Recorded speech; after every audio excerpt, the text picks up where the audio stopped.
E começa agora Cultura e Design.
E hoje começa o documentário com o incrível paisagista Rodrigo Oliveira.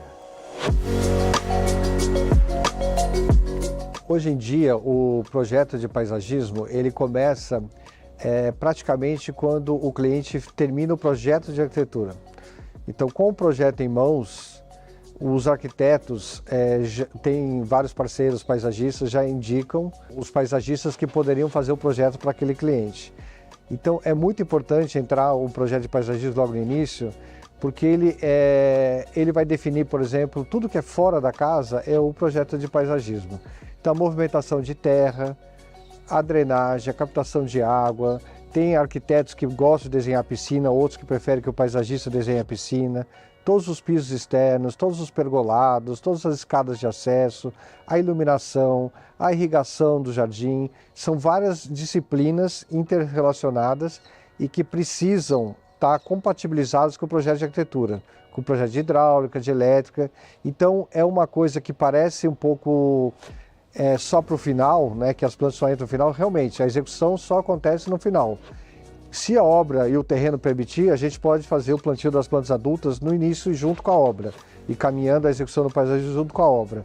Mas, normalmente, a maioria, sei lá, 90% das obras acontece no finalzinho. Nos últimos 3 meses de obra, o paisagismo entra. Então, limpa a camada suja do solo, tem que descompactar a terra que os maquinários compactaram. De repente, se a terra for realmente muito ruim, você troca uma parte dessa parcela dessa terra, coloca um solo preparado, revolve essa terra. Tudo isso vai refletir lá na frente. Então, você pode fazer um jardim com plantas pequenininhas, com solo bom, que essa planta vai crescer e se desenvolver, o sistema radicular super saudável e a copa super bonita. É melhor fazer isso, inclusive, do que fazer com plantas gigantescas, investimento super alto, numa base ruim, no solo ruim. Porque daí esse jardim, visualmente, ele atrofia, ele fica horrível. Então, é um trabalho, antigamente você ia na chacrinha, ou do português, ou do alemão, do japonês, e comprava umas plantinhas e saía plantando no jardim. É super bacana, porque o importante é ter verde nas cidades, mas sempre, se possível, com a recomendação técnica de um agrônomo nessa loja, ou de um técnico agrícola, ou de um arquiteto. Aí já é um privilégio, se puder ter um profissional qualificado para fazer um projeto e dar as orientações necessárias, né?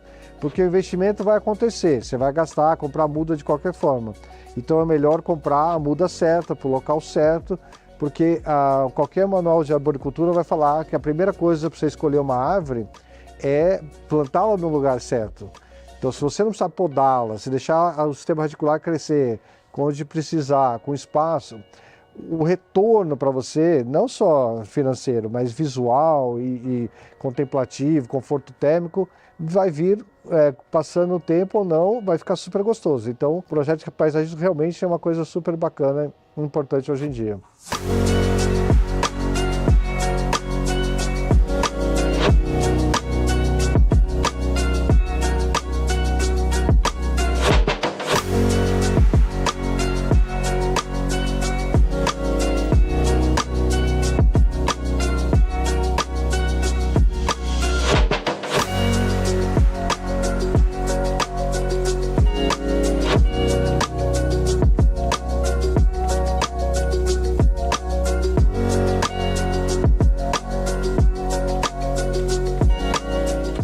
Minha mãe conta uma história que quando eu era criança, eu morava no Paraná, a gente morou 10 anos quando eu era criança no Paraná, e quando geava, a escola era de madeira, não tinha aula, porque era muito frio, não tinha aquecimento na escola. Então a escola recomendava que todas as crianças ficassem em casa. E o nosso gramado, eu olhei assim da janela, estava tudo com geada, tudo com gelo. E minha mãe ficou gritando, me procurando. Quando ela foi ver da janela, limpou assim o vidro, foi ver, eu estava tirando matinho da grama, com a geada. E minha mãe nesse dia pensou, meu Deus, o que meu filho vai ser quando crescer? Então é muito legal essa história, eu gosto muito, porque eu sempre, desde criança, gostei de paisagismo. Na época não era uma profissão, mas sempre fui fazer agronomia para ser paisagista. E é engraçado porque mesmo quando eu me formei agrônomo, eu não sabia fazer nada de paisagismo. E eu fui aprender na prática. Então fiz alguns cursos técnicos, algumas coisas, e fui aprender no dia a dia. E a maior fonte para mim de inspiração do paisagismo são as viagens, é a própria natureza. Porque o paisagismo, como definição, é a arte de recriar a natureza, recriar a paisagem. Então, assim, quanto mais simples, mais a gente se aproxima da natureza, mais bacana vai ficar o paisagismo, na minha concepção de paisagismo. Porque o meu jardim é muito naturalista. Então, é difícil colocar um par de plantas e criar uma linha reta entre esses dois pontos. Porque na natureza não existe uma linha reta entre dois pontos. Por isso que eu sempre planto número ímpar, ou 1, ou 3, ou 5, ou 7, para não criar essa simetria entre as plantas. Então, por que usar as plantas locais tudo? Porque a gente tem que parecer que aquele jardim já estava naquele lugar. Esse é o truque. Então, as pessoas quando entram num projeto que eu fiz, como esse, há 6 anos, e falam, nossa, esse jardim já existia na casa, o cara construiu e já tinha aquele jardim, para mim, deu certo.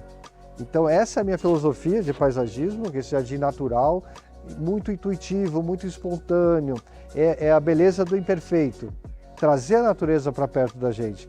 Porque hoje as pessoas têm que morar na cidade, por isso que as cidades estão crescendo, porque o trabalho está aqui, a fonte de renda está aqui, a escola está aqui, então a educação dos seus filhos está aqui, os seus amigos estão aqui, então o campo é um lugar só de descompressão. Então o paisagismo, se ele se aproxima o máximo possível da natureza e cria esse ambiente que a gente vive a vida inteira mais agradável, é muito bacana. É isso que eu acredito, eu acho que isso que é o futuro. Então é um trabalho ilimitado, dificilmente um jardim vai ser igual ao outro, é impossível, porque a casa que você já recebe já é diferente, o clima do lugar já é diferente, a insolação já é diferente, então você sempre tem que se reinventar. É uma profissão que você tem que estudar o tempo todo, correr atrás de novas plantas, introduzir novas espécies, para criar texturas de jardins de formas diferentes, para não ficar um copia e cola. Então, eu acho que quanto mais informação, eu acredito que a gente vive na era da informação. Quanto mais informação você tem, mais você consegue transformar isso e juntar essas peças do quebra-cabeça e fazer um jardim sempre diferente. Então, eu tenho clientes que eu já fiz vários projetos para ele. E ele fala assim, eu mudo o arquiteto, mas não mudo o paisagista. Hoje em dia, por mais que o computador e os algoritmos te dê resposta para tudo, ele te fala o melhor caminho que você vai para a sua casa do escritório, para a sua viagem, tem coisas que a tecnologia não vai substituir, que é a cabeça, a criatividade do ser humano. Então é uma profissão que tem muito futuro, é um trabalho assim super enriquecedor, a gente tem muito para aprender, eu acho que o Brasil a gente está ainda muito atrasado, criar soluções novas e a gente tentar se reinventar é muito importante profissionalmente. E o Cultura Design volta já. É vapt-vupt. É no pé e bota no outro.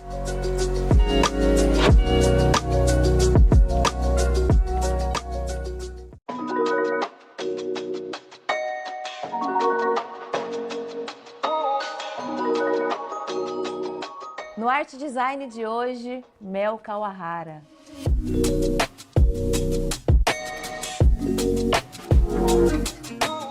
A leveza e a delicadeza das luminárias do trabalho feito a partir das dobras, ela não necessariamente tem por trás uma filosofia, mas eu acho que por eu ser descendente de japoneses, tem muito essa ligação com a cultura japonesa, dessa coisa sutil, delicada e um pouco a ver com silêncio, com vazio.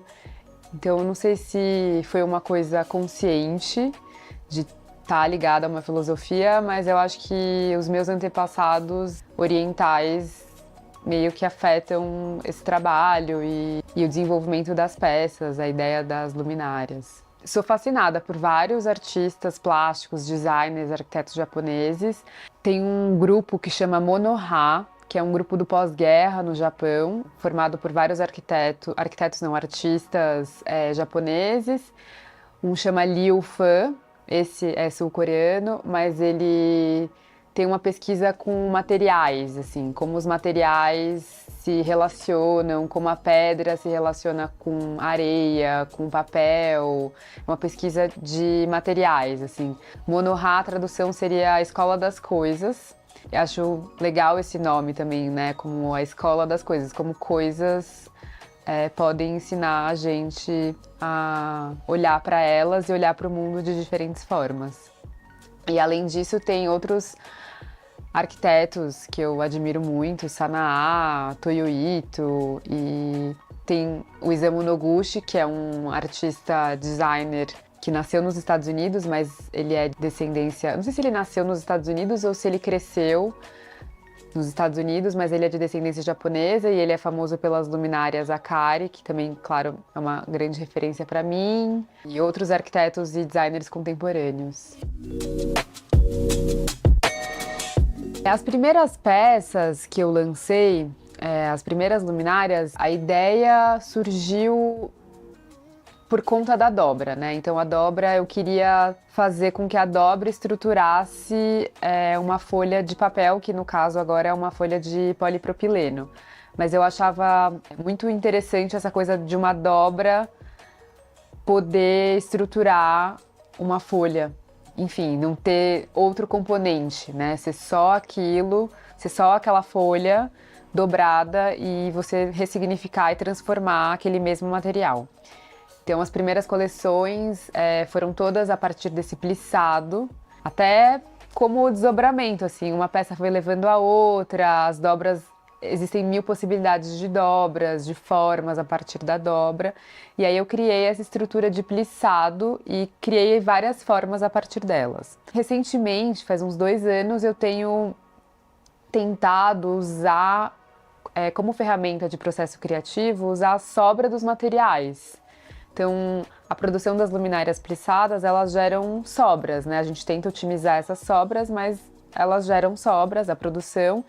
E eu queria usar essas sobras, não descartar, porque a gente usa um plástico. E eu fiquei pensando como que eu posso usar essas sobras, esses restos de material. E aí veio a costura, costurar esse material e ver o efeito que isso dá. E foi um efeito legal, as luminárias arestas são feitas costuradas.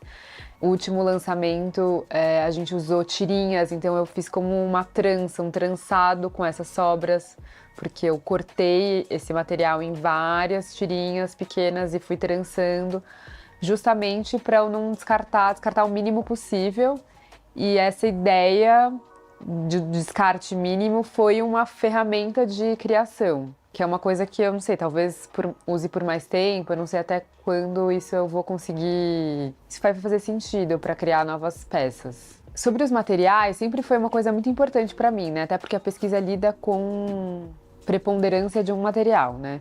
Então, no começo, logo no início, antes de eu lançar a marca, das minhas, nas minhas primeiras pesquisas, eu comecei fazendo com papel. Comprava papel, rolos de papel alta alvura mesmo, que eram fáceis de achar, e fazia as dobras nesses papéis. E aí, nessa pesquisa, eu fui percebendo que o papel, apesar de ser um material incrível, ele tem algumas limitações, né? Então, ele rasga, ele mancha, ele molha, ele mofa, enfim. E como são peças, né, as luminárias são processos que demoram horas, muitas dobras, às vezes acabava rasgando com excesso de dobras.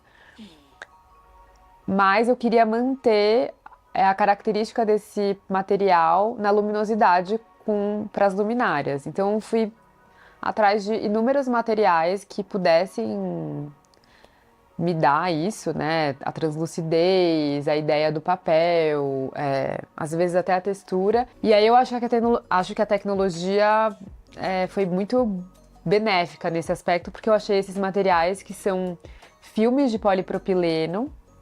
Eu uso 2 materiais, né? Um é um filme de polietileno e outro é um filme de polipropileno. E eles dão uma resistência para as luminárias muito maior, né? Porque eles são impermeáveis, eles não rasgam, eles dão uma certa durabilidade para a luminária.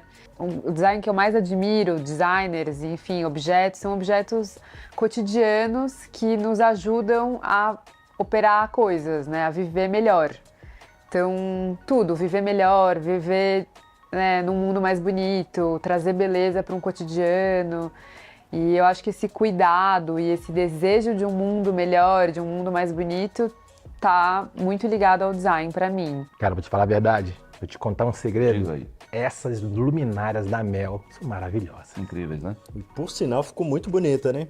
Obrigado, hein, Mel? Nosso cenário, ó, maravilhoso.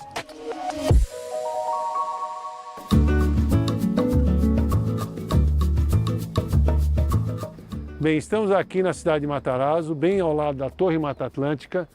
É uma torre extremamente complexa para nós para fazer o projeto, porque você vê que não tem 2 apartamentos iguais e cada um tem um tratamento diferenciado na irrigação.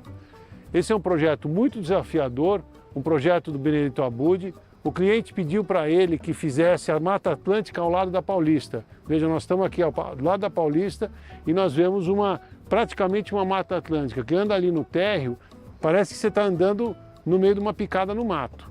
Bem, estamos aqui em frente ao edifício Office antigo, hoje chama AIA Earth Partners, que é um hub de sustentabilidade e descarbonização das empresas. Nós estamos focados em fazer uma irrigação totalmente independizada aqui, com foco em sustentabilidade e uso e reaproveitamento da água para o nosso ecossistema.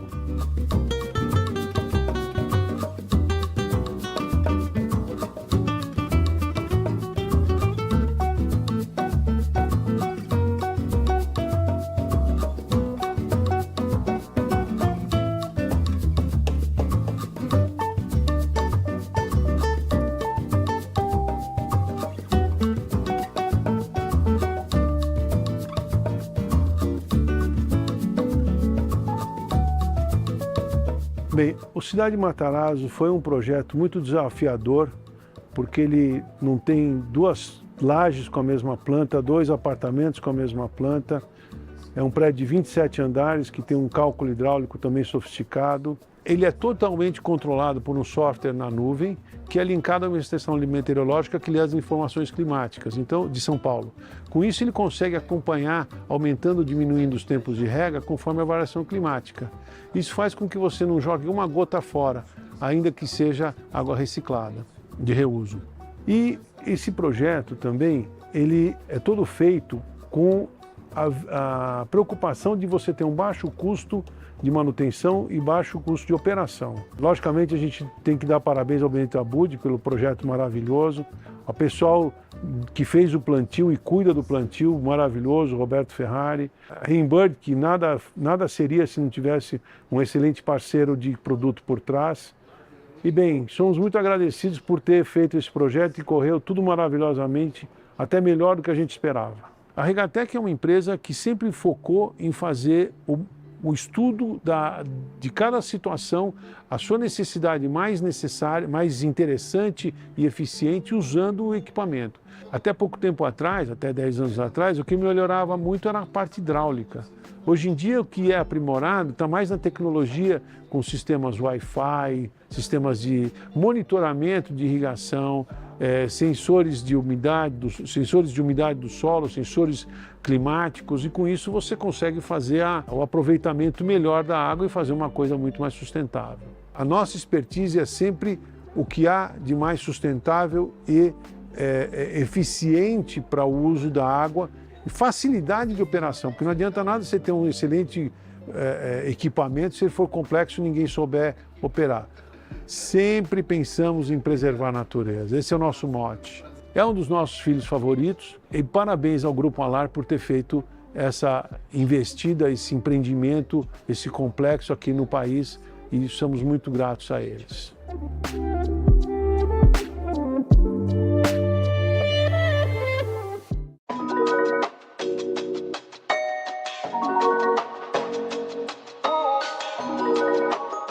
Os revestimentos, tanto piso e parede para a área de saúde, onde exige normas muito específicas, produtos que, devido à tecnologia de acabamento, ou seja, o que protege o produto do desgaste, né, da agressividade, da abrasão, do uso do dia a dia, isso que diferencia totalmente esses produtos específicos para a área de saúde, com baixíssima porosidade, facilidade de manutenção. São ambientes que não podem ser interditados a qualquer momento para manutenção e limpeza, então requer realmente uma praticidade, né, uma performance que você consiga manter o produto com aspecto de produto limpo e principalmente isentando ele de micro-organismos e bactérias. Isso se dá a tecnologias como Evercare, como Protexol, que são poliuretanos de alta resistência que minimizam a porosidade e facilitam a limpeza. Então, nessa mesma ideia dos produtos com versatilidade e performance para manutenção, a gente consegue ter um ambiente que se torna estéril facilmente, a gente consegue limpar e garantir com a isenção de porosidade nesses produtos. E é muito importante hoje, a gente tem visto recorrentemente no Brasil, infelizmente, algumas unidades de saúde tendo problema com incêndios. Então, a certificação e os laudos que garantem que os produtos vão ter uma performance segura num caso de um incêndio é extremamente importante. Agora, quando a gente precisa diferenciar um piso hospitalar de um piso que pode ser instalado numa área de hotelaria, por exemplo, claro que eles vão ter requisitos e características muito diferentes. Um hospital tem demandas técnicas específicas, um centro cirúrgico, ele precisa de um piso vinílico homogêneo, uma manta que seja carbonada, para poder garantir a baixa resistência à tensão elétrica. Numa rampa, você precisa de produtos, pisos vinílicos e manta que tenha cristais de minérios para evitar que o pé escorregue. Quando você fala de uma área de hotelaria, você já pede produtos com soluções de conforto, de acústica, de design. Assim como no esportivo, você tem produtos com redução de impacto para atletas de alta performance que estão lá diariamente treinando e jogando e podem ter lesões muito sérias com as repetições de movimentos. Então, são produtos que garantem que numa queda o atleta não se queima com a fricção no chão, que quando ele faz diversos movimentos, ele diminua bastante o impacto. O vinílico tem essa capacidade de instalação rápida e você transforma ambientes num curto prazo de tempo.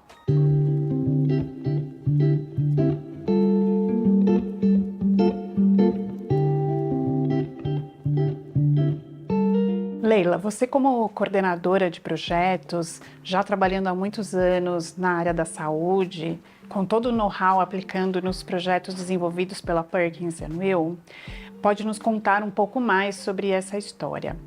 O que vem acontecendo no mercado, e até por causa da pandemia, é que muitos edifícios corporativos, principalmente os AAA, eles vêm, de certa forma, sendo ocupados por unidades de saúde. Gostaria de saber se dentro desta unidade houve algum desafio nesse aspecto, alguma história que você possa nos contar e até alertar para os futuros projetos. Bom, primeiramente, a gente tem um impacto muito grande em relação à circulação vertical. Nós precisamos ter elevadores aptos para que sejam sempre capacitados de levar os leitos e as macas. Eles precisam de uma caixa de corrida maior para que entre confortavelmente uma maca ou um leito. Essa é a nossa principal preocupação. Além disso, existem algumas normas do Corpo de Bombeiros contra incêndio que a gente necessita de uma largura mínima das escadas. né? E essa posição dos elevadores também é super importante na questão do fluxo do paciente, porque em área hospitalar nós temos fluxos destinados para a equipe médica e o próprio paciente e para elevadores sociais. Hospitais existem muitas instalações, né? Então, ar-condicionado, elétrica, hidráulica, gases medicinais. E isso tudo passa pelo entreforro, que é a área que fica entre o forro e a base da laje. Isso precisa ser uma medida confortável, porque como a quantidade é muito grande, ela precisa ser adequada e respeitando também um pé direito mínimo que a gente precisa ter perante a nossa legislação. Conte também um pouco sobre a questão da humanização versus normas que a gente precisa atender na área da saúde, né? Então, como que você consegue, inclusive, também trazer esse ambiente mais humanizado, mas tendo que atender todas as questões da operação? Nós costumamos usar muito os tipos de materiais. Então, a gente toma o cuidado de trazer um certo aquecimento, né? Por exemplo, e graças a Deus nós temos várias opções no mercado de materiais de fácil asepsia, mas que tenha um certo calor, que traga um conforto para o paciente. Por exemplo, o uso de pisos vinílicos, mas com características madeiradas. Então, você já você já traz um aquecimento e remeter para um hotel, remeter para a sua residência, para descaracterizar um hospital, né? Então, essa é a primeira coisa que a gente costuma fazer.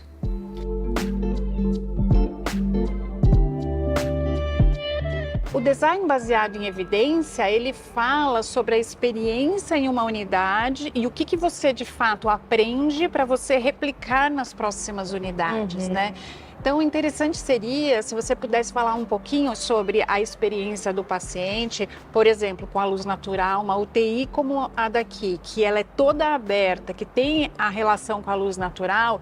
Acredito que a estadia do paciente, ela seja diminuída por causa disso. Isso. Acontece? Também acontece de fato. O amplo espaço também que existe nessas unidades temáticas, isso é algo também que traz um conforto melhor para os beneficiários. O médico, o enfermeiro, o fisioterapeuta, os administradores, eles participam diretamente da estratégia na montagem de uma nova unidade, porque esses profissionais eles estão na linha de frente, eles estão lidando com o beneficiário dia a dia, então eles conhecem o fluxo. O que a gente poderia fazer de diferente de uma unidade para outra. Então, eles trabalham junto com a nossa equipe de arquitetura e com o marketing, com relação à cenografia, é tudo um trabalho em 4 mãos, realmente. Então, a gente analisa desde as cores a ser utilizada, quais são as cores que vão dar uma alegria maior naquele ambiente. Por exemplo, na nossa unidade de Londres, você consegue passar por uma consulta e conhecer o Big Ben, ou até mesmo tirar uma foto naquela cabine telefônica, aquela icônica de Londres, porque a gente tem uma réplica na unidade. Então, tudo isso é possível fazer ao realizar uma consulta, ou um exame, ou passar por um procedimento hospitalar, você consegue ter essa experiência. Muito legal, acho que só benefício para que o paciente se sinta bem dentro desses ambientes e que a contribuição tanto dos familiares, dos médicos, da equipe, envolva todo esse ambiente para a melhoria do paciente. Muito legal.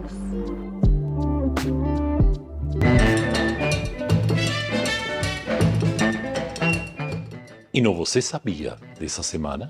Ah, Leblon, quem tá trazendo hoje a informação? Você sabia sou eu. Você até um cara espertinho, mas ó, você sabia que o aço tá presente nos acessórios da Kimi? Sabe o óculos que ela usa, a coleirinha? O aço tá presente ali e é uma questão até de segurança. Sabe a guia dela? A coleirinha dela? Sim. Tem uma peça de aço aqui para você prender e andar com seu pet seguro.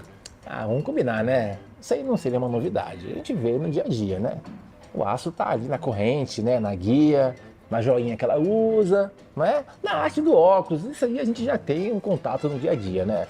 Tá aí, isso aí eu sabia. Vai, vamos pra próxima. Essa questão que você falou agora do óculos, eu não te vi mais de óculos. Acabou o aço? Pois é. Você sabe por que a Líder em Aços está fazendo o maior investimento do setor no país? Porque esse é o nosso compromisso com o Brasil. Transformar a construção junto com o André, alçar novos voos com a Jennifer e ser a parceira das pequenas e grandes histórias do país, criando, junto com você, as soluções para um futuro melhor. ArcelorMittal, aços inteligentes para as pessoas e o planeta.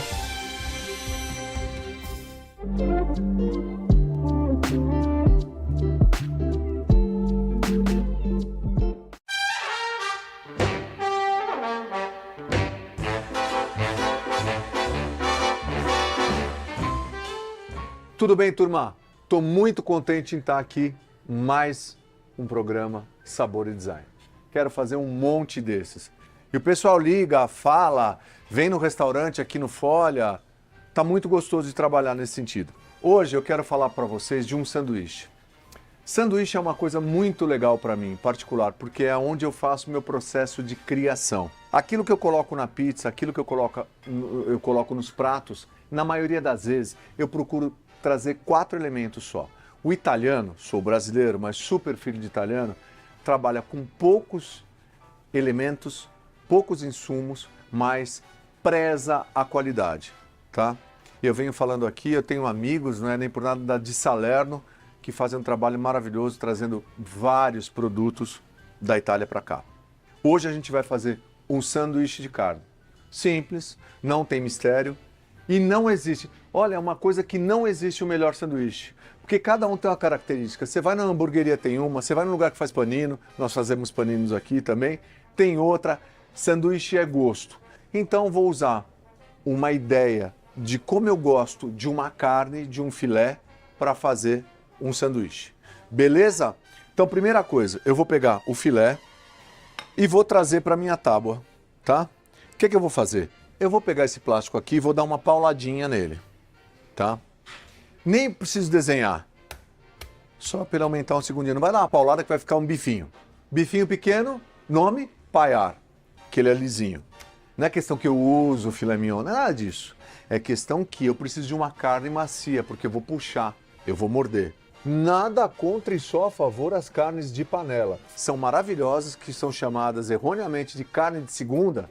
Você botar na pressão, para ficar mais tranquila, mas pega muito sabor.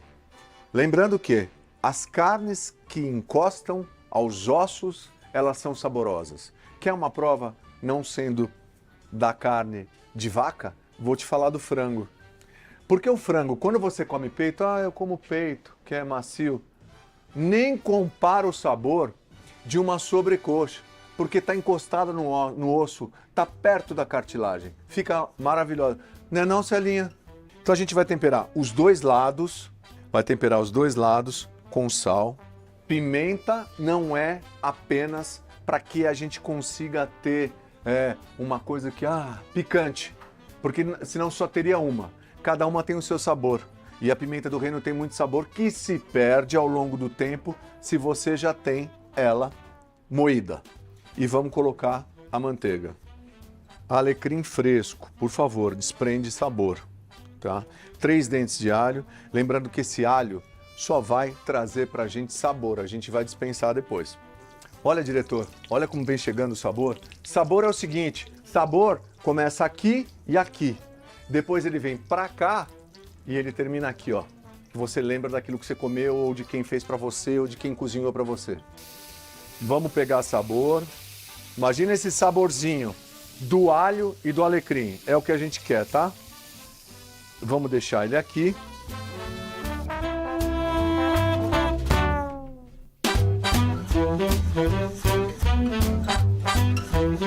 Fiz um molho da Caesar, então ela tem um pouco de creme de leite, ovos, alite, azeite e alguns temperos. A gente vai fechar o sandubex.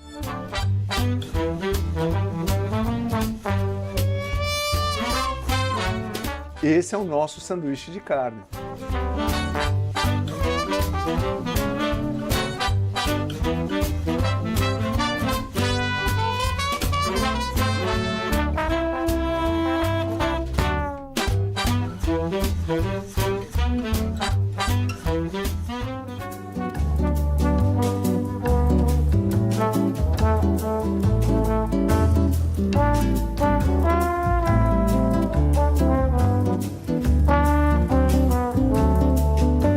muito bom a gente poder voltar aqui na Casa Açucena, uma obra que a gente fez foi tão importante pra gente, muito especial. E é isso aqui, né? A gente, com amigos, pessoas que se tornaram nossos amigos, isso não tem preço.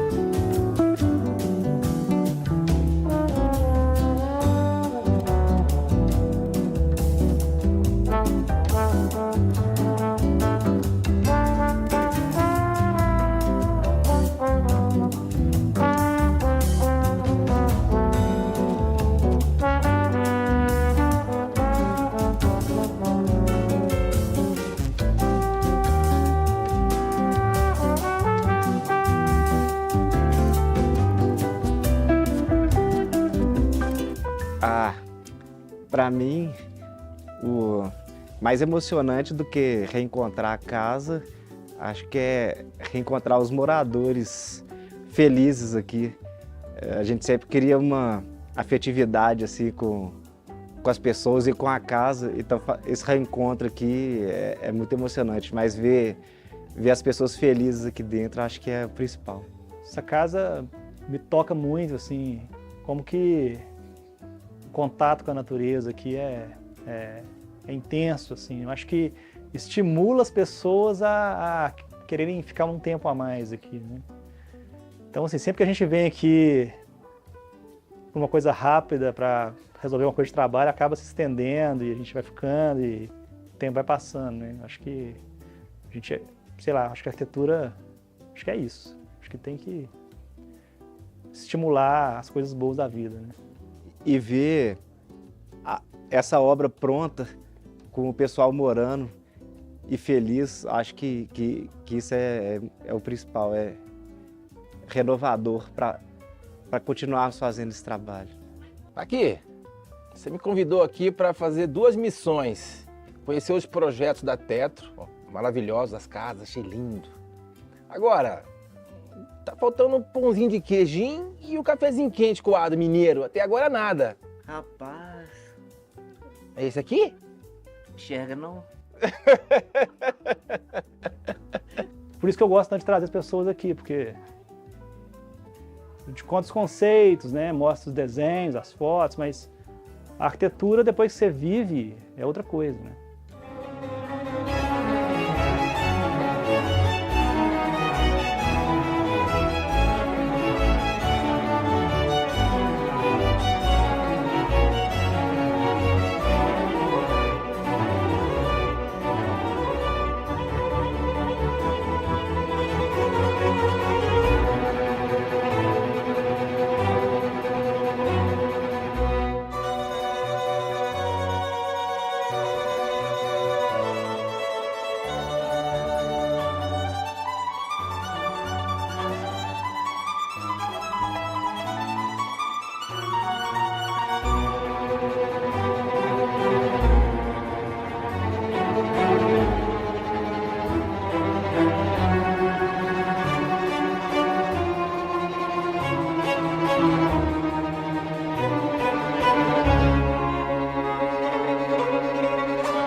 Você pensa que vai, meu querido? Por quê? Fala pra ele. A gente volta já, é rapidinho. Ainda não acabou. Ah, não? Te acalma aí, bem rápido.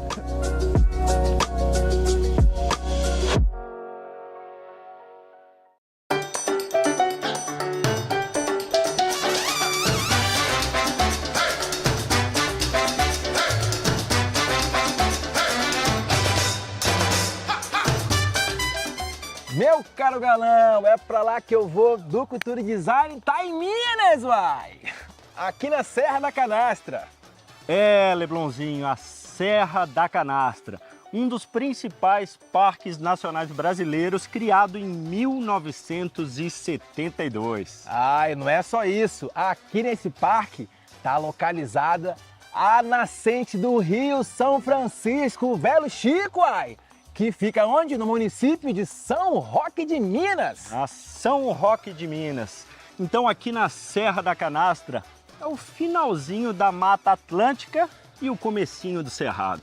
Você sabe o porquê Serra da Canastra? Sou Leblonzinho Cultura, né, meu caro? Ah, é claro que eu sei. É o seguinte, Serra da Canastra tem um formato de U e canastra significa baú antigo. Então, Serra da Canastra. Eu sabia que você, ó, Leblon, você nunca me decepciona, mas é o seguinte, a gente falou do Tatu Canastra, Serra da Canastra. Sim. Mas, ó, eu vou dizer uma coisa pra você, eu queria conhecer mesmo. Queijinho canastra. Ah, daí uma ideia boa, meu caro galã. O que você acha? Uai, só vamos lá atrás desse queijinho? Cara, essa ideia que você deu de saber do queijinho da canastra foi muito boa, hein, brother? Eu vim pra isso, né, o queijinho canastra.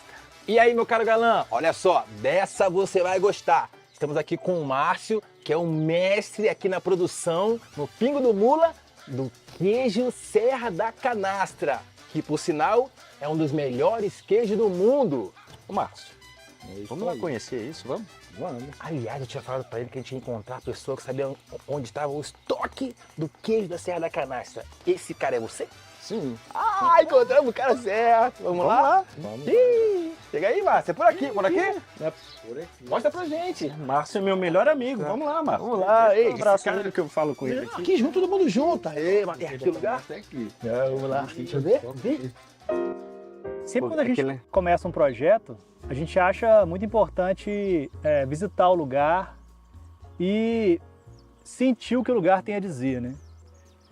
E assim, esse lugar aqui na Serra da Canastra, aqui no Rancho do Pingo do Mula, muito Minas Gerais, assim. Acho que quando a gente vem aqui, assim, essa relação com essa topografia, eu acho que a paisagem é muito tranquila e a grande inspiração para a gente aqui, além do queijo, que é incrível, né? A textura e é um dos melhores queijos do mundo, né? Também as cercas, eu acho que foi uma inspiração muito forte para o projeto, né? Para a gente, quando a gente vai ao lugar, é muito importante a gente não só entender as questões óbvias, por exemplo, a topografia, a insolação, a ventilação, mas também entender o que o lugar tem a dizer, entender questões mais subjetivas.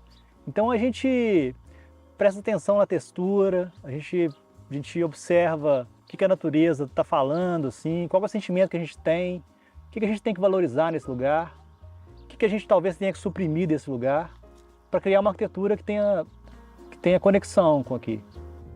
Então aqui foi o lugar escolhido para a implantação do rancho do Pingo do Mula.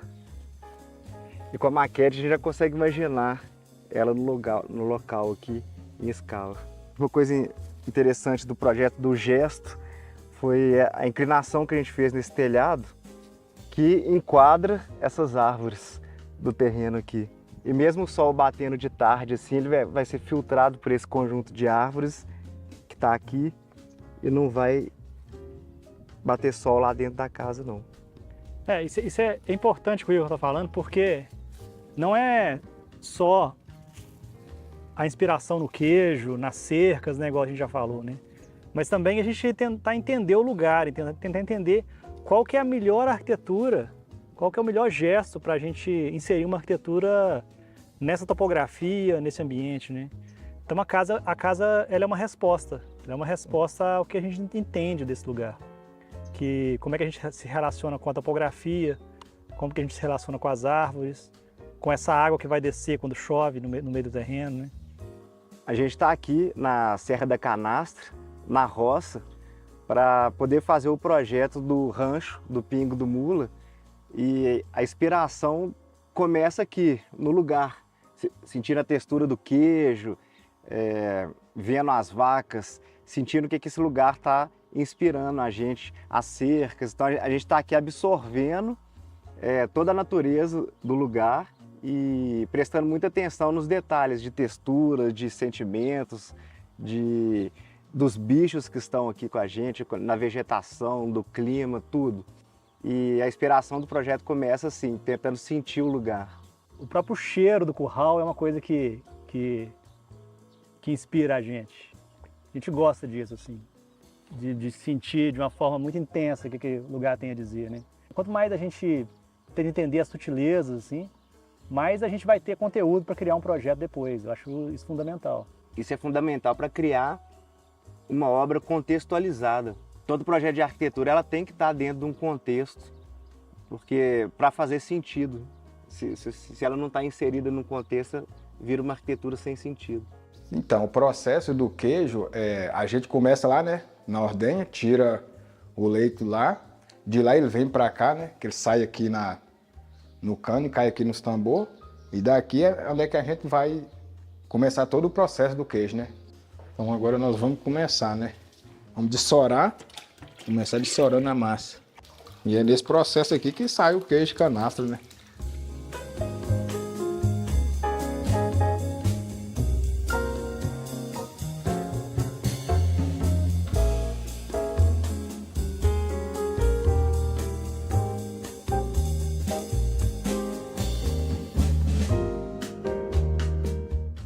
Aqui, né, ele já está em processo de maturação, né? A gente passa eles para cá, eles começam da primeira tábua, a gente vai subindo, todo dia você vai subindo, né, partilhando até chegar em cima, né? Começa com primeira, segunda, terceira, quarta, quinta, sexta tábua. Então, quando ele está lá em cima, ele está com 6 dias de maturação. Você vira de um lado para o outro, porque senão ele fica marcado, né, nas tábuas, então tem que virar todos os dias. Ele, quando eu faço ele lá, quando ele está fresco, ele pesa em torno de 7 quilos. E quando ele está nessa maturação aqui, ele está pesando em torno de 5 quilos. Ele perde 2 quilos. O café? O café da manhã, que não pode faltar, né? E o pão de queijo também, né? Vamos lá! E mais uma vez, nossa equipe do Cultura Design fez o quê? Passou vergonha lá no Pingo do Mula. Por quê? Eu falo pra vocês. O pessoal lá colocou uma tábua de queijo, que era pra gente degustar com um cafezinho mineiro. Mas aí o que aconteceu? O furacão chegou e quis almoçar queijo. Tem aqui o queijinho meia cura e o extra cura. Fala aí, de qual você gostou mais? Ó, Leblonzinho, eu vou provar aqui o extra cura. Meia cura. Eu vou pegar mais um queijinho do Pingo do Mula. Muito bom. Não, vai ter o Igor daqui e o Carlos também. Aqui, ó. Eles também querem. Extra cura, meia cura. Vocês precisavam ver a cara do Carlos e do Igor. Vendo essa figura aqui, ó, devastando todo o queijo. Eles, como um bom mineiro, não dispensam queijinho. Você vai comer todos? Eu vou estar curado.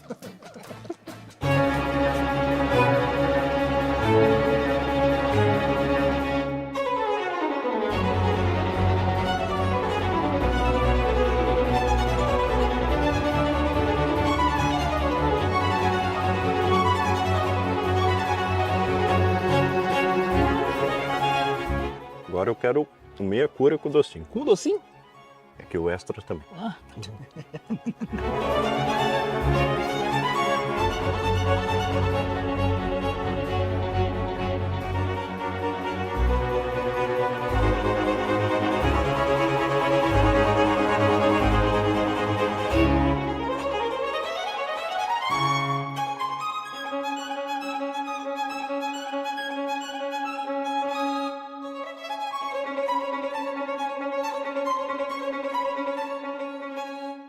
Eu tô precisando ser curado de novo, sabe? Do quê? Do medo de avião? Eu acho que eu vou ter que voltar lá no Pingo do Mula e provar de novo aquele queijinho delicioso. Boa ideia!